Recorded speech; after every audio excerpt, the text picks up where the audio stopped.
Welcome to Daily Life Pod, your source for daily inspiration and insights. कि ऐसा महसूस होता है कि काम की लिस्ट कभी खत्म ही नहीं होती और समय समय तो जैसे हाथ से रेत की तरह फिसलता जा रहा है। आज की जो ये तेज तर्रार दुनिया है, इसमें लगता है जैसे हम हमेशा एक दौड़ में हैं। फोन पर अलर्ट्स, ईमेल और दिमाग में एक साथ 100 चीजें। मतलब हम व्यस्त तो बहुत हैं, पर दिन के आखिर में लगता है कि कुछ कुछ ठोस हासिल ही नहीं हुआ।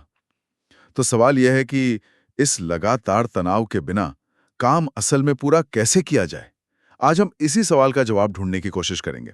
हमारे सामने गेटिंग थिंग्स डन नाम की एक बहुत ही मशहूर किताब का सारांश है और हमारा मकसद है इसके अंदर छिपे एक प्रैक्टिकल सिस्टम को समझना। एक ऐसा सिस्टम जो हमें अपने काम और जिंदगी पर वो कंट्रोल वापस पाने में मदद कर सकता है। अक्सर हमें लगता है कि हमारी समस्या है समय की कमी, लेकिन ये स्रोत एक एक बिल्कुल अलग बात कहता है। असली अपराधी हमारे दिमाग में दौड़ने वाले वो अनगिनत अधूरे विचार हैं।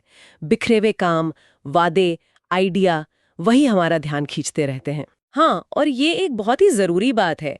इस पूरे सिस्टम का जो मूल सिद्धांत है, वो सुनने में बहुत आसान लगता है, लेकिन वो हमारी सोच को पूरी तरह बदल सकता है।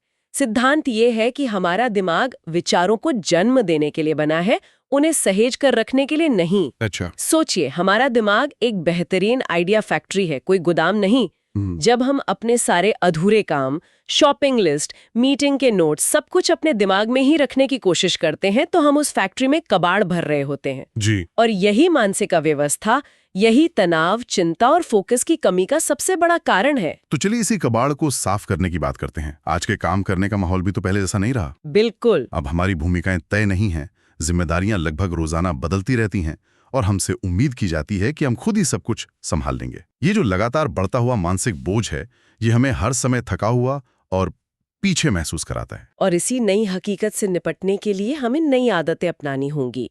स्रोत के मुताबिक समाधान 2 प्रमुख आदतों में छिपा है। पहली है स्पष्टता, क्लैरिटी। इसका मतलब है कि जो भी काम या विचार मन में आए, उसे अस्पष्ट न छोड़े, उसे तुरंत साफ साफ शब्दों में कहीं लिख लें। जैसे सिर्फ रिपोर्ट लिखने के बजाय लिखें, अकाउंट्स टीम से पिछले महीने के सेल्स डेटा को इकट्ठा करके एक समरी बनानी है और फिर उसे शुरू करने के लिए एक तारीख तय कर लें। इसके पीछे का मनोविज्ञान बहुत दिलचस्प है। हमारा दिमाग अधूरे कामों को ओपन लूप्स यानी अधूरे घेरों की तरह देखता है। ओपन लूप्स, ये क्या होता है? ये बिल्कुल वैसा ही है जैसे कोई गाना आपके दिमाग में अटक जाता है। अच्छा, हाँ, होता है। जब तक आप उसे पूरा नहीं सुन लेते या उसका अंत नहीं जान लेते, वो आपको परेशान करता रहता है। अधूरे काम भी हमारे दिमाग के लिए ऐसे ही अधूरे गाने हैं। वे लगातार हमारा ध्यान खींचते रहते हैं, मुझे पूरा करो, मुझे पूरा करो। जैसे ही हम उस काम को लिख लेते हैं और उसकी एक योजना बना लेते हैं, हमारा दिमाग उस घेरे को बंद कर देता है। उसे तसल्ली हो जाती है कि इस पर ध्यान दिया जा चुका है और वो हमें वर्तमान काम पर फोकस करने की मानसिक ऊर्जा देता है। अच्छा, तो ये सिर्फ आलस या टालमटोल की बात नहीं है, ये हमारी दिमाग के काम करने का ही एक तरीका है। ये जानकर तो थोड़ी राहत मिलती है। हाँ। और दूसरी आदत क्या है? दूसरी आदत है laser sharp focus. Laser sharp focus यानी ऐसा ध्यान जो किसी लेजर की किरण की तरह सिर्फ एक ही जगह पर टिका हो, बिना भटके। जब आप किसी एक काम पर लगे तो उसे अपना पूरा ध्यान दें। लेकिन यहाँ एक मुश्किल है। एक साफ सुथरी भरोसेमंद टू डू लिस्ट के बिना ऐसा फोकस करना लगभग नामुमकिन है। बिल्कुल। आप कभी भी पूरी तरह से अपने काम में डूब नहीं सकते। सही कहा। ये दोनों आदतें, स्पष्टता और फोकस, एक दूसरे के बिना अधूरी हैं। स्पष्टता के बिना फोकस नहीं हो सकता और फोकस के बिना काम पूरा नहीं हो सकता। ये एक चक्र है। ये स्पष्टता और फोकस की आदतें तो बहुत अच्छी हैं, लेकिन अगर हमारी योजना ही बिखरी हुई हो तो इन आदतों का क्या फायदा? मुझे लगता है कि यहीं पर योजना बनाने का एक ज्यादा स्वाभाविक तरीका काम आता है। कई बार हम बड़े और अच्छे मौकों से सिर्फ इसलिए चूक जाते हैं क्योंकि वे हमारी बेतरतीब लिस्ट में कहीं खो गए थे। हाँ, और स्रोत में इसे नेचुरल प्लानिंग कहा गया है। ये बहुत आकर्षक तरीका है क्योंकि ये कोई रॉकेट साइंस नहीं है, बल्कि ये वही तरीका है जिसे हमारा दिमाग सहज रूप से पहले से ही इस्तेमाल करता है। अच्छा। इसके 5 कदम हैं। पहला है मकसद तय करना। आप असल में क्या हासिल करना चाहते हैं। दूसरा है नतीजे की कल्पना करना। सफल होने पर अंतिम परिणाम कैसा दिखेगा, कैसा महसूस होगा, ये कल्पना हमारे दिमाग को एक नक्शा देती है। तीसरा कदम है विचारों पर मंथन करना, यानी ब्रेनस्टॉर्मिंग। अपने लक्ष्य को पूरा करने के लिए सभी संभावनाओं पर सोचना, बिना किसी रोक-टोक के। ठीक है। चौथा है विचारों को व्यवस्थित करना। अब उन सभी विचारों को प्राथमिकता और क्रम के हिसाब से एक ढांचे में ढालना। और पांचवां, जो शायद सबसे जरूरी है, वो है अगला कदम पहचानना। उस योजना को हकीकत में बदलने के लिए अगला ठोस करने लायक काम क्या है। इसे समझने के लिए स्रोत में रात के खाने की योजना का एक बेहतरीन उदाहरण दिया गया है। हाँ, सोचिए, जब हम दोस्तों के साथ डिनर प्लान करते हैं तो हम अनजाने में इन्हीं 5 चरणों का इस्तेमाल करते हैं। मकसद क्या है? दोस्तों के साथ एक अच्छी शाम बिताना। फिर हम नतीजे की कल्पना करते हैं, एक अच्छा सा रेस्टोरेंट, बढ़िया खाना, हंसी मजाक का माहौल। और फिर मंथन शुरू हो जाता है। कहाँ जाएं, इटालियन या चाइनीज? हाँ, क्या आना है, कैब मिलेगी या नहीं, रिजर्वेशन की जरूरत पड़ेगी। बिल्कुल। फिर हम व्यवस्थित करते हैं। ठीक है, हम 8 बजे घर से निकलेंगे, फला रेस्टोरेंट में टेबल बुक करा लेते हैं। और अंत में अगला ठोस कदम क्या होता है? दोस्त को फोन करके प्लान पक्का करना या ऐप पर जाके टेबल बुक करना। देखा? कोई तनाव नहीं, कोई जटिल फ्लो चार्ट नहीं, बस स्वाभाविक सोच। सही। सोचने वाली बात है कि अगर ये तरीका हमारे रोजमर्रा के छोटे मोटे फैसलों के लिए इतनी आसानी से काम करता है, तो हम इसे अपने बड़े प्रोफेशनल प्रोजेक्ट्स पर क्यों नहीं लागू करते? हम अक्सर सीधे एक खाली स्प्रेडशीट या डॉक्यूमेंट खोलकर बैठ जाते हैं और घबराने लगते हैं। बिल्कुल, क्योंकि वो हमारे दिमाग का प्राकृतिक तरीका नहीं है। ये नेचुरल प्लानिंग हमें तनाव दिए बिना रचनात्मक और व्यवस्थित होने की शक्ति देती है। ये हमें पहले क्यों और क्या पर सोचने के लिए मजबूर करती है, कैसे पर कूदने से पहले। तो अब जब हमने सिद्धांत समझ लिया है, तो इसे अमल में कैसे लाया जाए? एक सही सिस्टम स्थापित करने के लिए एक सही माहौल बनाना बहुत जरूरी है। स्रोत के अनुसार इसके लिए 3 मुख्य चीजों की जरूरत होती है। पहली है समय। इस पूरी प्रक्रिया के लिए कम से कम 2 पूरे दिन निकालने की सलाह दी गई है, जैसे कोई वीकेंड। हाँ। 2 पूरे दिन, ये सुनने में ही बहुत बड़ा काम लगता है। क्या लोग सच में अपना पूरा वीकेंड इसके लिए देते हैं? शुरुआत में ये पहाड़ जैसा लग सकता है, मैं मानती हूँ, लेकिन सोचिए, ये 2 दिन का ऑपरेशन क्लीन अप आपको आने वाले कई महीनों की मानसिक शांति दे सकता है। ये उस हमेशा की चिंता, उस लगातार दिमाग में बजने वाले शोर से कहीं बेहतर निवेश है कि कहीं कुछ भूल तो नहीं रही हूं। दूसरी चीज है जगह। घर पर एक समर्पित, साफ सुथरा वर्कस्पेस बनाना बहुत जरूरी है। भले ही आपके पास ऑफिस में जगह क्यों ना हो, एक साफ माहौल एक साफ दिमाग को बढ़ावा देता है। और तीसरी चीज है साधन या टूल्स। अच्छी बात यह है कि इसके लिए किसी महंगे सॉफ्टवेयर या गैजेट की जरूरत नहीं है। कुछ कागज की ट्रे, एक स्टेपलर, नोटबुक, स्टिकी नोट्स और एक कैलेंडर। हाँ, और एक कैलेंडर। बस लक्ष्य ये है कि आपका वर्कस्पेस काम करने में मदद करे, न कि खुद एक और प्रोजेक्ट बन जाए। और इन साधनों में कैलेंडर के सही उपयोग पर खास ध्यान देना चाहिए। स्रोत इस बात पर जोर देता है कि कैलेंडर का उपयोग केवल और केवल समय संवेदनशील कामों के लिए किया जाना चाहिए। मतलब सिर्फ अपॉइंटमेंट या मीटिंग्स? हाँ, अपॉइंटमेंट, मीटिंग्स या किसी बिल की डेडलाइन, ऐसी चीजें जो एक निश्चित तारीख या समय पर ही होनी है। लोग अक्सर इसे अपनी रोज की टू डू लिस्ट की तरह इस्तेमाल करने की गलती करते हैं, जिससे ये इतना भर जाता है कि जरूरी तारीखें नजरअंदाज हो जाती हैं। अच्छा। माँ को फोन करना कैलेंडर पर तब तक नहीं होना चाहिए जब तक आपने उनके साथ ठीक 3 बजे बात करने का समय तय ना किया हो। समझ गया। चलिए, अब उस प्रक्रिया पर आते हैं जिसके जरिए इस सिस्टम को लागू किया जाता है। इसका पहला और शायद सबसे बड़ा कदम है इकट्ठा करना, कलेक्शन। इसका मतलब है अपने आसपास की हर चीज, चाहे वो कागज हो, पुराने नोट्स, बिजनेस कार्ड या आपके दिमाग में घूम रहे विचार, अधूरे काम, किए गए वादे, सबको इकट्ठा करके एक जगह, एक इन बास्केट में डालना। और ये सिर्फ आपकी डेस्क तक सीमित नहीं है। इसमें आपके घर के हर कोने, दराज, पर्स और कार की जांच करना भी शामिल है। स्रोत कहता है कि इसमें 2 से 6 घंटे लग सकते हैं। इस कदम का एक बहुत बड़ा मनोवैज्ञानिक असर होता है। जब मैंने पहली बार ये किया था, तो मेरे सामने कागजों और नोट्स का एक सचमुच का पहाड़ था।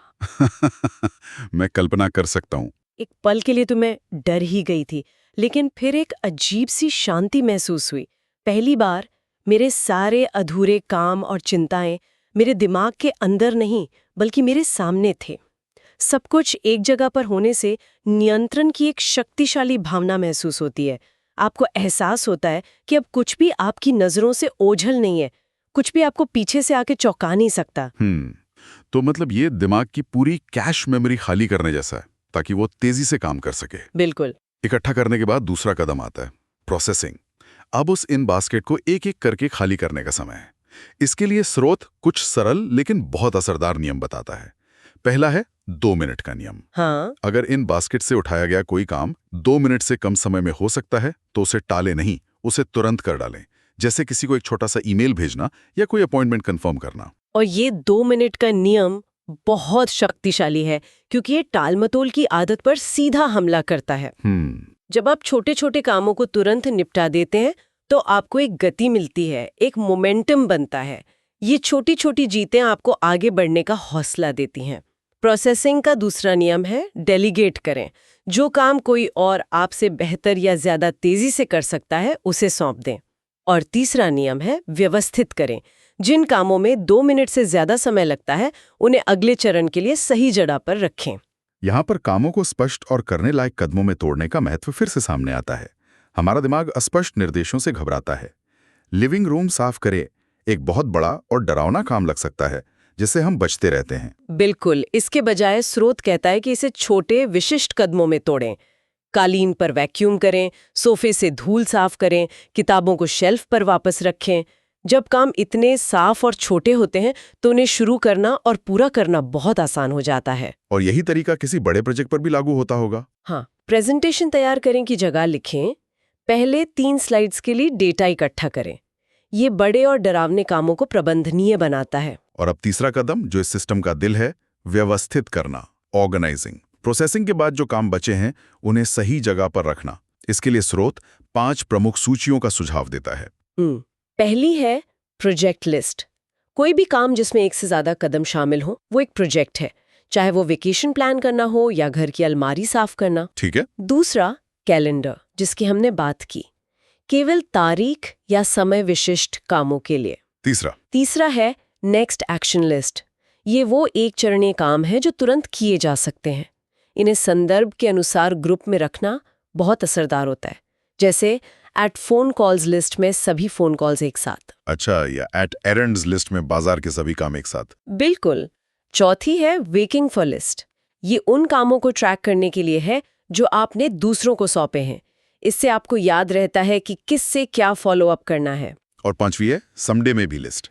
हाँ, ये उन सभी विचारों, सपनों या प्रोजेक्ट्स के लिए हैं जिन्हें आप भविष्य में कभी करना चाहते हैं लेकिन अभी नहीं। ये समडे में भी लिस्ट सुनने में तो बहुत अच्छी लग रही है। लेकिन क्या ये बस कामों को टालने का एक फैंसी तरीका नहीं बन जाती? मतलब एक तरह का आइडियाज का कब्रिस्तान जहां आइडियाज जाकर मर जाते हैं। ये एक बहुत अच्छा सवाल है और बहुत से लोग ऐसा ही सोचते हैं, लेकिन इसका असली मकसद अलग है। यह लिस्ट एक प्रेशर वॉल्व की तरह काम करती है। Pressure valve? हाँ, जब आपके मन में कोई बढ़िया आइडिया आता है, जैसे एक दिन मैं इटालियन भाषा सीखूंगी या मुझे अपना पॉडकास्ट शुरू करना चाहिए, तो आप उसे अपनी मुख्य टू डू लिस्ट में डालकर खुद पर दबाव नहीं बनाती, आप उसे समडे में भी लिस्ट में डाल देती हैं। इससे आपका दिमाग उस आइडिया को लेकर शांत हो जाता है, ये जानते हुए कि वो सुरक्षित है और भूला नहीं जाएगा। ये एक पार्किंग लॉट है, कब्रिस्तान नहीं। आप समय समय पर इसे देखती हैं और शायद एक दिन किसी आइडिया को प्रोजेक्ट लिस्ट में ले आती हैं। ये तो एक बहुत ही उपयोगी नजरिया है। तो इन सभी सूचियों के साथ एक सबसे जरूरी नियम क्या है? सबसे महत्वपूर्ण नियम जिसे कभी नहीं तोड़ना चाहिए, एक ही काम को कभी भी एक से ज्यादा श्रेणी में न रखें। एक काम एक जगह। बस जैसे ही आप एक ही काम को 2 जगह लिखते हैं, आपका दिमाग सिस्टम पर भरोसा करना बंद कर देता है। उसे पता नहीं चलता कि कौन सी लिस्ट असली है और वो फिर से सब कुछ याद रखने की पुरानी आदत पर लौट आता है। और इससे तो पूरा सिस्टम ही ढह जाएगा। बिल्कुल। और जैसा आपने कहा, संदर्भ के आधार पर उप श्रेणियों बनाना बहुत फायदेमंद हो सकता है। जैसे आपकी नेक्स्ट एक्शन लिस्ट में एक एट ऑफलाइन की उप सूची हो सकती है। कल्पना कीजिए कि आप एक फ्लाइट में हैं जहां इंटरनेट नहीं है। तो उस समय आप अपनी ये लिस्ट निकालकर बिना समय बर्बाद किए उन कामों को निपटा सकते हैं। एग्जैक्टली। यह सिस्टम आपको हर स्थिति में उत्पादक बने रहने की सुविधा देता है। तो इस पूरी चर्चा का जो मुख्य संदेश है वो ये है कि दुनिया तेजी से बदल रही है, काम का बोझ बढ़ रहा है, लेकिन इसका समाधान ज्यादा घंटे काम करना नहीं है, नहीं। बल्कि बेहतर तरीके से काम करना है। ये सिस्टम सिर्फ काम खत्म करने के बारे में नहीं है, बल्कि उस मानसिक शांति के साथ काम करने के बारे में है जो ये जानने से मिलती है कि सब कुछ नियंत्रण में है। बिल्कुल। अंतिम निष्कर्ष यही है कि एक बार जब आप इस सिस्टम को स्थापित कर लेती हैं और उस पर भरोसा करना सीख जाती हैं, तो आप आज़ाद महसूस करती हैं। आप काम करते समय पूरी तरह से उस काम पर ध्यान दे सकती हैं, और जब आप काम नहीं कर रही होती तो आप बिना किसी अपराध बोध के आराम कर सकती हैं। आपको ये विश्वास होता है कि कुछ भी महत्वपूर्ण आपकी नज़र से नहीं चूक रहा है। आप अपने व्यस्त जीवन द्वारा नियंत्रित महसूस करने के बजाय अंततः नियंत्रण में होती हैं। और इस पूरी बातचीत के बाद सोचने के लिए एक विचार ये हो सकता है बताइए। कि ये सिस्टम हमारे मौजूदा कामों और विचारों को संभालने में तो माहिर है, जो बहुत जरूरी है। हाँ।